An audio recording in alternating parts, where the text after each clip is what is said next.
బ్రహ్మకుమారీస్ అధినేత్రి దాది రతన్ మోహిని కన్నుమూశారు.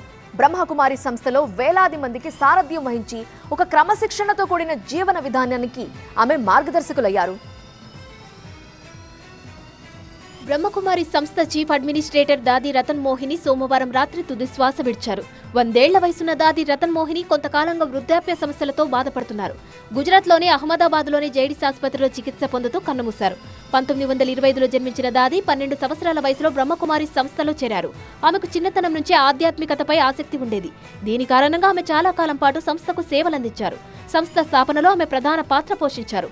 1985లో దాది నాయకత్వంలో భారత్ ఏక్తా యువ యాత్ర నిర్వహించారు.